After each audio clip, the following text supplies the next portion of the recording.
প্রবল বৃষ্টি এবং ভুটানের জলে সপ্তাহখানেক আগে কার্যত তছনছ হয়ে গিয়েছে উত্তরবঙ্গের বেশ কয়েকটি এলাকা। তড়িঘড়ি পরিস্থিতি সামাল দিতে ময়দানে নেমেছে রাজ্য সরকার। প্রশাসনের প্রচেষ্টায় বিপর্যয় কাটিয়ে ধীরে ধীরে স্বাভাবিক ছন্দে ফিরছে পাহাড়। তবে বাড়ি ভেঙে যাওয়ায় এখনো বিভিন্ন মানুষ ত্রাণ শিবিরে রয়েছেন, অনেকের বাড়ি ক্ষতিগ্রস্ত। দুর্গতদের সঙ্গে দেখা করতে গত রবিবার ফের উত্তরবঙ্গে গিয়েছেন মমতা।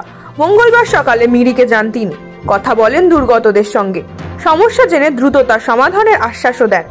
মিরিক থেকে সুখিয়া পোখরি যান মুখ্যমন্ত্রী। ক্ষতিগ্রস্ত এলাকা পরিদর্শনের পাশাপাশি দুর্গতদের সঙ্গে কথা বলেন, হাতে তুলে দেন বাড়ি মেরামতির টাকা।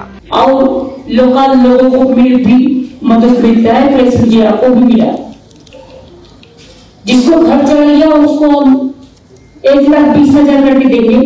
মুখ্যমন্ত্রী দ্রুত অস্থায়ী ব্রিজ তৈরির আশ্বাস দিয়েছেন। সমস্ত দার্জিলিং কি আজকে আমরা পৌঁছাবো সন্ধ্যা হয়ে যাবে। আমরা মিটিং করছি, রিভিউ মিটিং, কোথায় কি ক্ষয়ক্ষতি হয়েছে এবং কিভাবে বাড়িগুলো করা হবে। রাস্তা ঘাট ব্রিজ সব নষ্ট হয়ে গেছে। আমরা অলরেडी कैंप कर दिए, जे कैंपर मध्य जिसको जो भी डॉक्यूमेंट आप लोगों ने हराया सब इधर नाम लिखो मिल जाएगा। রবিবার বিকেলেই উত্তরবঙ্গে পৌঁছেছিলেন মুখ্যমন্ত্রী মমতা বন্দ্যোপাধ্যায়। সোমবার দিনভর তিনি নাগরাকাটার একাধিক বিপর্যস্ত সেতু, রাস্তা, নদীবাঁধের পরিস্থিতি খতিয়ে দেখেন। ত্রাণ শিবিরে গিয়ে সেখানে থাকা বাসিন্দাদের সঙ্গে কথা বলেন। মৃতদের পরিবারগুলিকে আর্থিক সাহায্যের পাশাপাশি হাতে তুলে দেন চাকরির নিয়োগপত্র। মঙ্গলবার পৌঁছে গেলেন মিরিক এবং সুখিয়া পোখরিতে। সানি রায়ের রিপোর্ট, সময়, কলকাতা।